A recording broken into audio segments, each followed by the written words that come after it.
This became my new home, a place I had never imagined I would end up. I still remember the day everything changed so suddenly. It wasn't a decision I had any say in, and it hit me harder than I expected. My parents told me, almost as if they were discussing a small issue, that they didn't need me around anymore. They didn't need someone sick in the house, they said. It was a sharp, cold reality that made me feel like I was being pushed out of my own life. I didn't have time to fully process what was happening before I found myself being taken by car to my aunt's house. The drive was long, and I was in shock, too numb to protest or even ask questions. When we finally arrived, my aunt greeted me with open arms, as if nothing had happened, as if I had always been meant to be there. She smiled warmly and said, "Nancy, won't you become my child?" Her words were gentle, but they felt like a lifeline being thrown to me in the midst of a storm. I didn't know how to respond to that at the time, but from that day forward, my life took an unexpected turn. I became a part of her family, as if the events of the past few days were a distant memory. Over time, I would come to see her and my uncle as my real parents, the ones who loved me unconditionally, even when my biological family didn't seem to care. It's been 12 years now. My name is Nancy, and I now have two sets of parents. One set I can barely tolerate, but the other I love and respect deeply. You might be wondering why I say I have two sets of parents, but it's because of an illness that caused so many problems in my family. Since I was little, I've had seizures that no doctor could explain. There were no answers, just treatments that sometimes worked and other times didn't. I needed constant care and attention, something that my parents struggled to provide, not because they didn't love me, but because they didn't know how to handle my condition. Medicine helped a little, but stress, anxiety, and exhaustion only made the seizures worse. So, my parents had strict rules for me. They told me I couldn't do any physical activity at school, and while all the other kids ran around and played, I had to sit on the sidelines. I couldn't join in with my friends during gym class, and it broke my heart. I watched them have fun while I was stuck on the bleachers, unable to participate. But my younger sister, Jessica, was everything I wasn't. She was full of life, with a passion for football and endless energy. Jessica is 5 years younger than me, and while I struggled with my illness, she seemed to thrive in every way. Our parents had big dreams for her, especially in football.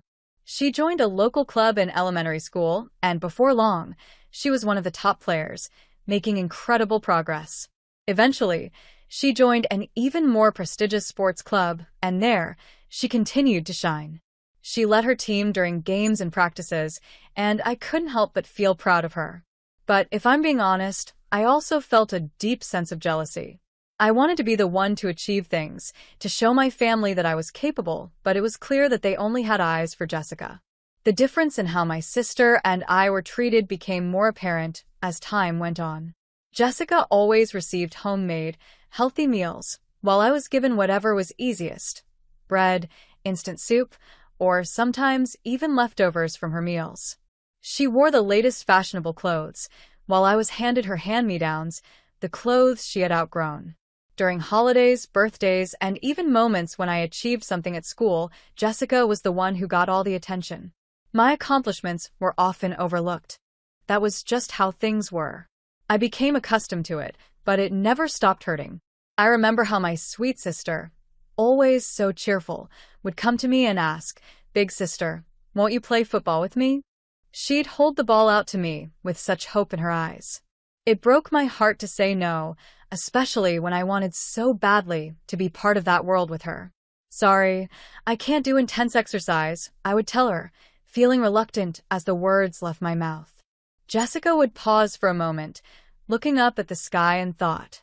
Then, a bright smile would cross her face and she'd say, "We can at least pass the ball, right?" She held out the ball again, hopeful that I could at least do that. But my parents wouldn't let me. My mother, especially, was very strict. Just as I reached out to take the ball from Jessica, my mom would push my hand away and snap at me, saying, "Nancy, you never know when you might have a seizure. Don't do anything." Jessica would freeze, startled by the force in my mom's voice, and the ball would drop from her hands, slowly rolling away. My mom would pick it up, smile at Jessica, and say, "Let's practice passing together, Jessica." Then, she'd glance at me before walking away with Jessica, talking to her kindly. After they left, I would sit there, heartbroken, feeling a lump form in my throat. I had no one to turn to. No one seemed to care about how I was feeling. All I could do was cry alone in the silence of the room. That was just the way things were in my family, and I learned to cope with it, even if it made me feel invisible. One event stands out in my memory, one I can never forget. It happened when I was in my first year of middle school and Jessica was in third grade. It was a spring day, and I wasn't feeling well. I stayed in bed, hoping the discomfort would pass. My parents left the house to attend one of Jessica's important football games. They were so focused on her that they didn't even consider staying home with me. I knew that when I wasn't feeling well, the risk of having a seizure was higher, and being alone in the house made me anxious. The stress kept building up until, by noon, I had a severe seizure. In that moment, I realized the danger I was in. Alone, I managed to call an ambulance before everything went black. When I woke up, I was lying in a hospital bed, disoriented and confused. A nurse smiled at me, saying, "You're in the hospital. Do you understand?" I nodded, trying to take in my surroundings. My family wasn't there. It was just me. I asked, "Has my family come to visit?" The nurse replied, "Your family is scheduled to come tomorrow morning. You'll be alone tonight." That was when it hit me, harder than I had ever felt before. My family hadn't even come to check on me. Even after I was rushed to the hospital by ambulance, no one seemed concerned. No one was there for me, and in that moment, it felt like I wasn't even part of the family. I was just a burden to them. Tears welled up in my eyes as I covered my face with a blanket, crying quietly, not wanting to be seen. That night, I was utterly alone, abandoned by the people who were supposed to care for me. It was a painful realization that has stayed with me ever since. After that incident, things only got worse. My parents, facing criticism from the neighbors for neglecting me, started leaving me at my aunt's house more often. My aunt, who worked with my uncle at a game development company, didn't have any children of her own, so they always enjoyed having me over. They'd say things like, "It's fun having Nancy around. It feels like we have our own child." I started looking forward to those visits more than anything. At their house, I was treated with love, and I felt cared for in a way that I never had at home. My aunt was an amazing cook, and the meals she prepared were always delicious.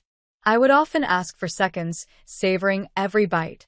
She loved picking out clothes for me too, always choosing something that she thought would look great on me. It was a stark contrast to the hand-me-downs I received at home. Visiting them was my safe place, a place where I felt cherished, where I wasn't a burden, but someone worth loving.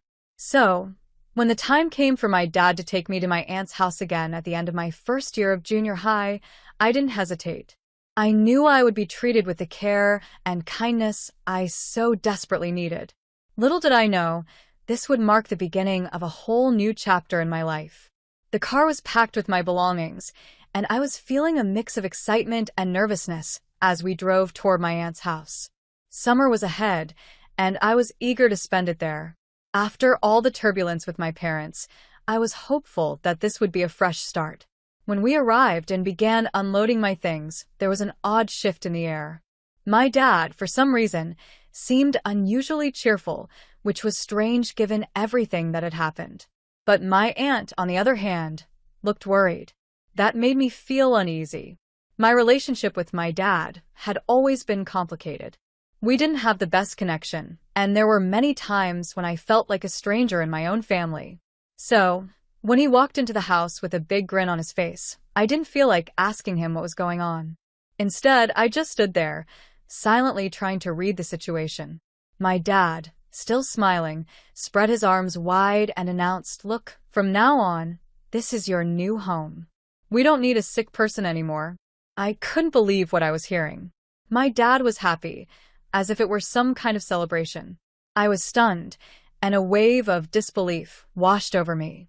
My aunt and the rest of the family exchanged looks of anger and disappointment. They weren't happy about what had just been said. It was clear to me now.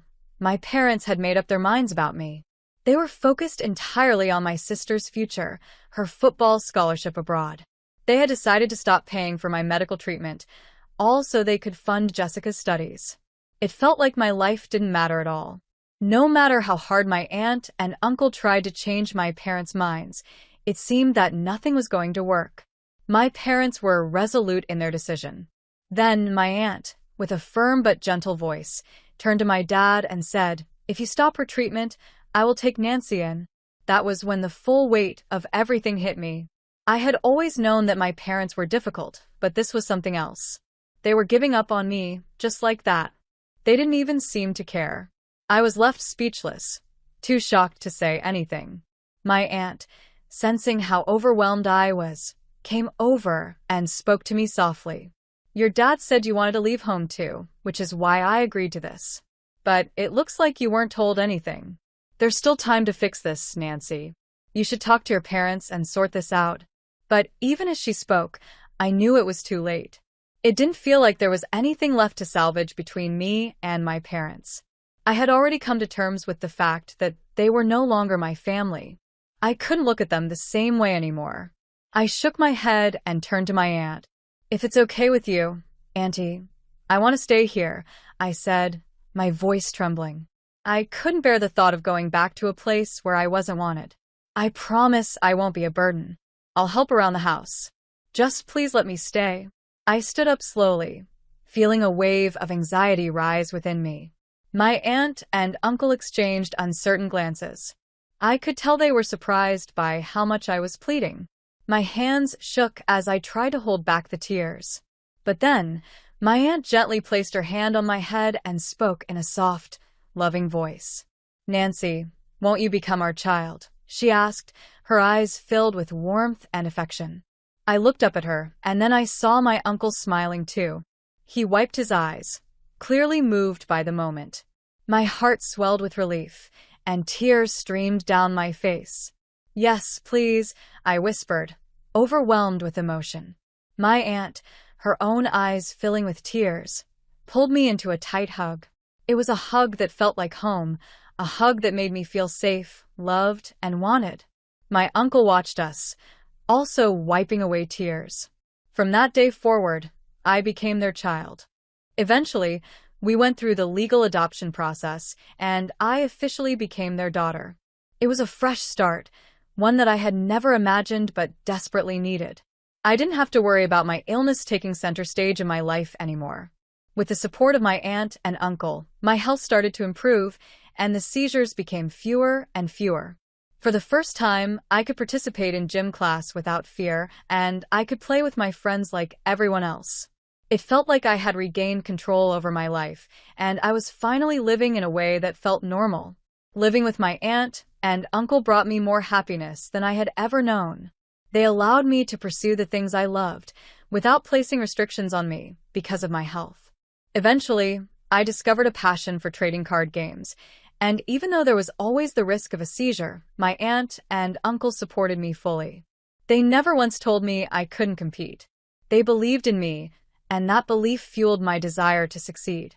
As I grew older, I developed a stronger sense of independence and a deep desire to repay my aunt and uncle for all they had done for me. When I entered high school, I joined the Trading Card Club, a club that was well known in the competitive card game community. I was eager to hone my skills and make my mark in the world of competitive gaming. In my second year of high school, I won the national championship, beating out schools that had long been considered the best. I was ecstatic. It was a dream come true. I couldn't wait to get home and share the news with my aunt and uncle. By then, my seizures had almost completely stopped. I remember the day I graduated high school. A doctor told me that my illness had been completely healed. He said I was as healthy as anyone else, as healthy as my sister Jessica. The news was a relief, but it also marked a turning point in my life. I had overcome so much, and now I felt like I could do anything. After high school, I continued competing in card games, and with the unwavering support of my aunt and uncle, I started achieving stable, consistent results. By the time I was 22, I had gained recognition as one of the top players in the competitive scene.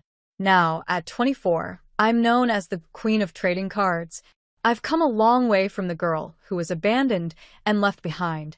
It's been 12 years since my aunt and uncle took me in, and I can't help but feel like it's time to give something back to them. Christmas was coming up, and I wanted to do something special to show them how much I appreciated everything they had done for me. As I walked home on a cold winter evening, I started to plan how I would make this Christmas unforgettable for them. But as I approached the front door, I noticed something strange. There were unfamiliar shoes at the entrance. My heart skipped a beat. Is someone here? I muttered to myself as I stepped inside. To my surprise, in the living room, I saw a high school girl sitting on the sofa. She looked familiar, but I couldn't place her right away. My aunt greeted me with a smile, saying, "Welcome back." I couldn't help but ask, who is this girl? Before I could say anything else, the girl stood up, and I heard a familiar voice. Nancy? It was Jessica. She had grown so much that I didn't recognize her at first, but when she called my name, I saw the same features in her face. My sister, my little sister, was standing in front of me. She had run away from home, and now she was here. "Nancy, help me," Jessica said, her voice trembling with emotion.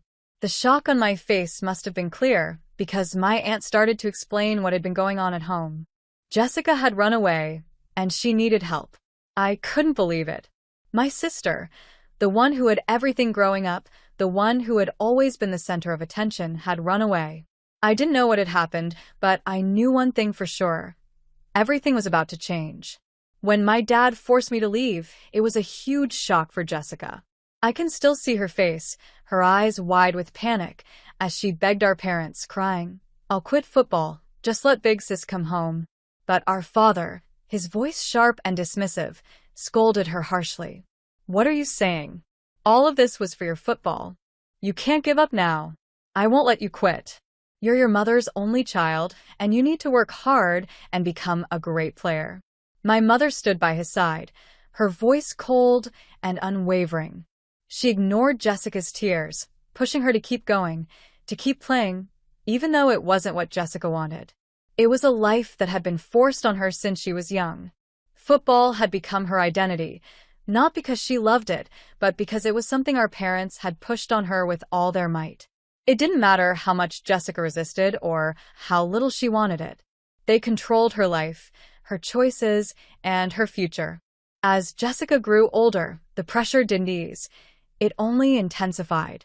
All through high school, it was the same story. Practice, competitions, more money poured into her training, and yet, no room for what she truly desired. She had no space to breathe, no freedom to explore who she really was, apart from being the perfect football player. Eventually, during a career counseling session, Jessica finally found the courage to tell her parents that she wanted to quit football. The words had barely left her lips when our father's fury erupted. "Do you have any idea how much money we've spent on you? Your sister sacrificed so much for you," he shouted. "You're not allowed to stop until you go pro. You hear me?" His words hit Jessica like a slap, but she had no way to fight back. Trapped by their expectations, she couldn't bear it anymore. And that was when she ran away. She didn't even tell me. I had no idea. For all the time I'd spent building my own life with aunt and uncle, my sister had been struggling in silence, caught in a life she didn't choose. I had no idea how bad things had gotten for her. "Jessica, I had no idea you were going through all of this," I said, completely at a loss for words. I felt guilty, not because I didn't love her, but because I had been so wrapped up in my own happiness with my aunt and uncle that I never even noticed the cracks forming in her life. "Jessica, you've been through so much, and I didn't know anything." "I'm so sorry," I said again, the weight of my regret heavy on my chest. But Jessica, looking down, shook her head in surprise. "No, you've been through so much for me, and now I'm asking for your help." "I'm really sorry," she said, her voice trembling. Her small shoulders shook with emotion, and I felt a surge of protective love toward her. I reached out and gently pulled her closer. "Don't worry about it, Jessica. I'm really happy you came here," I replied, trying to comfort her the best I could. My aunt and uncle, who had been quietly observing the exchange, nodded in agreement. "That's right. my aunt said softly. It's good to get away from them, Jessica. Relax now. Your big sister will protect you. I said the words, but deep down, a part of me felt scared.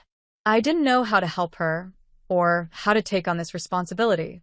My heart raced with hesitation as I thought about the challenges that lay ahead. But despite my fear, I knew I had to step up. Jessica had run away because she was desperate, and I couldn't let her down. The day I decided to do something about it was Christmas. The cold, winter air seemed to freeze the world around me as I made my way to my parents' house. After all the years, after everything that had happened, I was finally going back. I had made a plan. I had to confront them, to make them face the reality of what they had done. Gathering all the courage I could muster, I rang the doorbell. The door swung open, and my parents greeted me with overly bright smiles. "Welcome back," my dad said, his tone far too cheerful. "Oh, we've been waiting for you," he added, as if nothing had changed, as if everything was perfectly fine. I stood there, confused and a little unsettled. My parents had no right to greet me like this. They had thrown me out without a second thought, and now they acted as if nothing had ever happened. It was as if I had just been away for a short vacation, and now I was returning home. "What are you talking about?" "After you threw me out," I asked, feeling a mix of anger and confusion. I couldn't understand why they were acting so casual. It felt wrong, fake, like they were trying to put on a show for someone. My mom, with a sweet but hollow smile, took my hand and said, "Come on, it's cold out here. Let's go inside." But I couldn't. I pulled my hand away, quickly saying, "No, I'm fine. I'm busy and can't stay long." I wanted to get to the point, to make them listen. Their smiles faltered for a brief moment, but they quickly forced them back. They started talking loudly in a way that felt off. "The queen of the trading card world, huh? Your dad is so proud of you." "Me too," my mom said, her voice sickeningly sweet. "You've won so much prize money. I've been bragging about it to everyone." I felt my irritation rise as I calmly responded, "Why? Because a family should be together, right?" I stared at them, my words dripping with sarcasm. My dad, caught off guard by my question, looked momentarily stunned. But then, he tried to regain control of the situation. "Exactly," he said, forcing another smile. "We're so proud of you, Nancy." But I knew better. I saw through their facade. They didn't care about me or my success. They were just using me to show off to the neighbors, to create a fake story of how they had supported me all these years. It was all about appearances. Sending Jessica abroad for football? That wasn't about her, either. It was just another way to show off, to pretend they were perfect, to make others think they were amazing parents. I couldn't take it anymore. I stood up straight, looked them both in the eye, and said, "It's truly pathetic how selfish you are. All your efforts are pointless. Actually, I'm planning to quit competitive trading card gaming in a few years." My parents' expressions shifted immediately. They looked shocked, their faces filled with disbelief. "What?" my dad gasped. "I can't keep up with younger players forever. Competitive card gaming requires quick reflexes, focus, and physical stamina. I'm not getting any younger. I'll retire after winning a bit more prize money," I said cheerfully, watching their reactions. But instead of congratulating me or offering words of support, their smiles quickly disappeared. "Unemployed? Without a real job?" My dad's voice rose in anger. "Do you know how embarrassing that would be for me at work?" I remained calm, staring at him coldly. "Exactly. So you can forget about me." "I never planned on coming back here. Anyway." The words stung, but I said them with conviction. I had nothing left to prove to them. "You're so disrespectful," my dad shouted, his voice echoing through the quiet neighborhood. My mom looked around nervously, worried about the neighbors overhearing the argument. But I wasn't done. I had come here for a reason, and it wasn't to listen to their false words. "I came here to talk about Jessica," I said, my voice firm. "She's living safely with me at our aunt's house now." "What?" "You kidnapped her," my mom shrieked, her eyes wide with fury. "That's unforgivable. Give her back to her mother." I locked eyes with her, my gaze unwavering. No. I'm not giving her back. I'll take care of my sister. Their anger flared. What are you talking about? My dad demanded. I'll call the police. I stayed calm, my resolve solid. I've already talked to the police and reported the situation to child services. I've also consulted a lawyer. You're the ones in the wrong here. What? My dad sputtered. What do you mean? I've been talking to professionals to make sure Jessica is safe, I explained, my voice steady. Since she's 19 now, she has the legal right to decide where she lives. She left home to escape your control, and there's no legal issue with her choosing to live with me. I stood my ground confidently, knowing I had the law on my side. Jessica and I were just tools for you to show off, I added, my voice loud enough for the neighbors to hear. Just as I had expected, a neighbor stepped outside, probably curious about the commotion.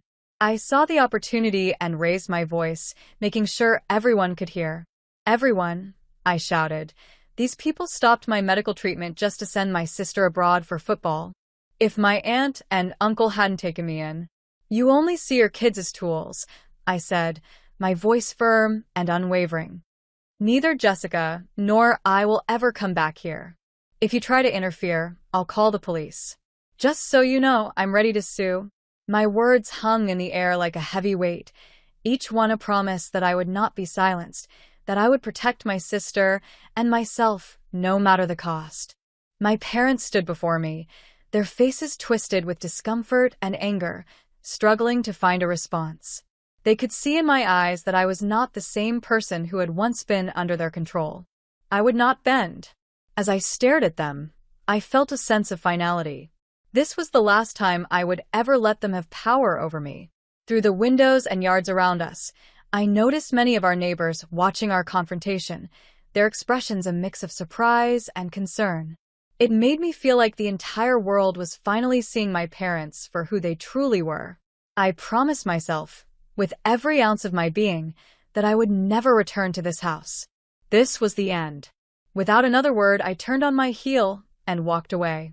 The weight of years of suffering lifted off my shoulders as I confidently left that house, knowing I had finally taken control of my own life. 10 years passed, and when I turned 32, I made the decision to retire from competitive trading card gaming. I had originally planned to retire at 27, but I had put my own dreams on hold to take care of Jessica. She had suffered a knee injury from the intense training our parents had pushed her through, forcing her to abandon her dreams of becoming a professional football player. But Jessica was resilient. She set a new goal to become a physical therapist. After a year of prep school, she moved on to vocational school, where I learned just how much she had endured under our parents' harsh control. I hadn't fully realized it until she came to me for help. To make up for the past, I decided to support her education, helping her achieve her new dream. Eventually, Jessica graduated and became a licensed physical therapist. Now, she is dedicated to helping athletes recover and reach their potential. Every time we meet, she looks at me with a bright smile, her face full of energy and happiness, and says, "One day, I'll repay you, Nancy." And with that, I know that the bond we share is one of true love and mutual respect, a bond that no one can ever break.